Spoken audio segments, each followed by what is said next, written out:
श्री स्वामी समर्थ. सर्व स्वामी भक्तांचे पुन्हा एकदा स्वागत आहे.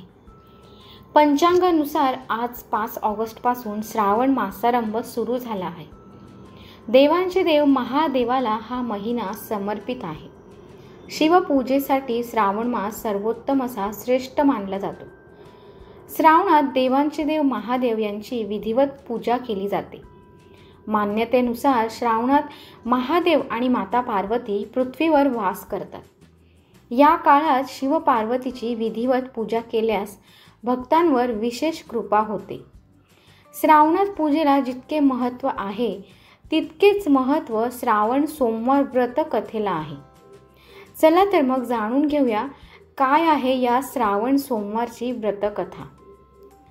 तर अशी आहे श्रावण सोमवारची व्रतकथा. पौराणिक कथेनुसार एका गावात खूप श्रीमंत सावकार राहत होता. मात्र त्याला संतान नव्हते. मूल बाळ होत नसल्याने तो खूप दुःखी होता. संतांसाठी तो दर सोमवारी व्रत व पूजा करत असे. सावकाराची भक्ती पाहून माता पार्वती महादेवाला म्हणाल्या की हा सावकार तुमचा मोठा भक्त आहे. तो तुमची पूजा करतो आणि मोठ्या भक्तिभावाने व्रतही करतो. त्याची इच्छा पूर्ण केली पाहिजे.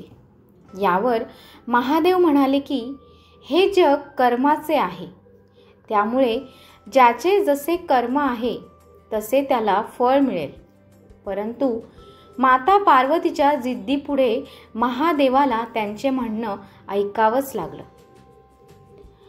त्यानुसार महादेव म्हणाले की सावकाराच्या नशिबात संतान सुख नसले तरी मी त्याला पुत्र प्राप्तीचे वरदान देतो. पण हा मुलगा फक्त 12 वर्षे जगेल. माता पार्वती आणि महादेवाचे हे संभाषण तो सावकार ऐकत होता. त्यामुळे त्याला ना आनंद झाला ना दुःख आणि त्याने पूर्वीप्रमाणेच व्रत आणि महादेवाची पूजा सुरू ठेवली. काही महिन्यांनी सावकाराच्या पत्नीने एका गोंडस अशा बाळाला जन्म दिला.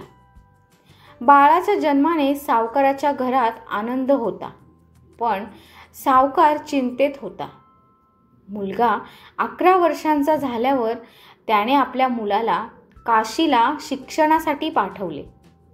सावकाराने मुलाच्या मामालाही त्याच्यासोबत पाठवले. सावकाराने आपल्या मेहुण्याला सांगितले होते की तो वाटेत जिथे थांबेल तिथे यज्ञ करून ब्राह्मणांना अन्नदान करावे. त्यानुसार मामा आणि भाचा काशीला निघाले आणि वाटेत यज्ञ आणि ब्राह्मणांना भोजन देत गेले. वाटेतच एका राज्यातील राजधानीत ते दोघे पोहोचले जिथे राजाच्या मुलीचे लग्न होते. पण त्या ठिकाणी लग्नाची मिरवणूक घेऊन आलेला राजाच्या मुलाला एकच डोळा होता.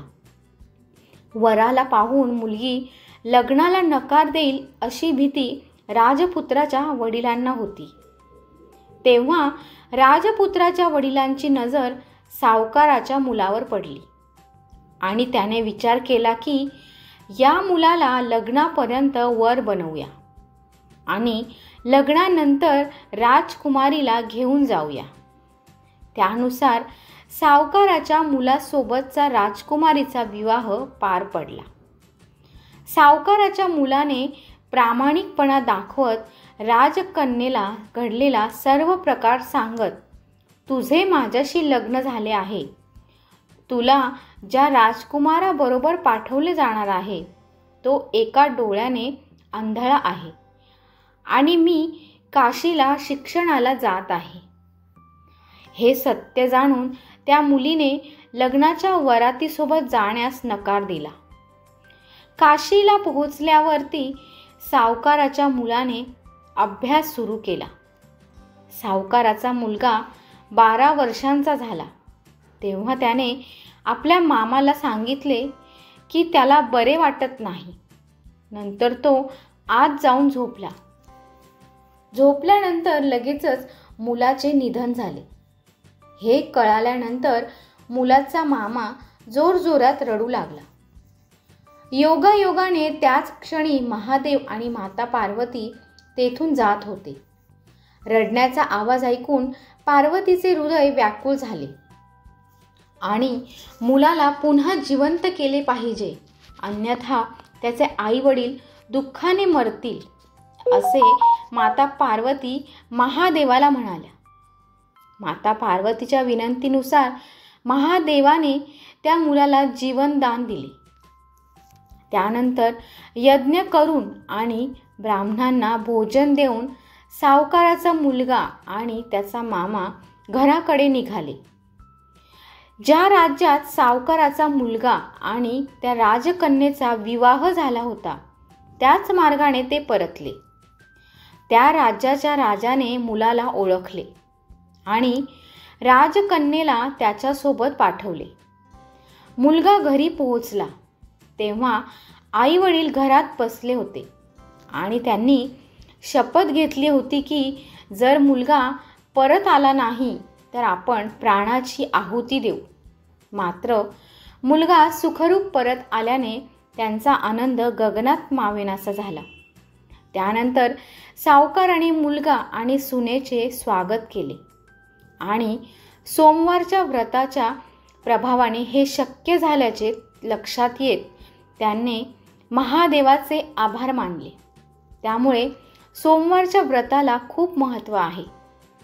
जो कोणी सोमवार व्रत पाळतो आणि ही कथा वाचतो किंवा ऐकतो त्यांच्या सर्व मनोकामना पूर्ण होतात अशी मान्यता आहे. तर ही होती सोमवारची व्रताची कथा. तर व्हिडिओ कसा वाटला नक्कीच सर्व स्वामी भक्तांनी कळवा आणि सर्व स्वामी भक्तांनी कमेंटमध्ये श्री स्वामी समर्थ लिहायला विसरू नका. श्री स्वामी समर्थ.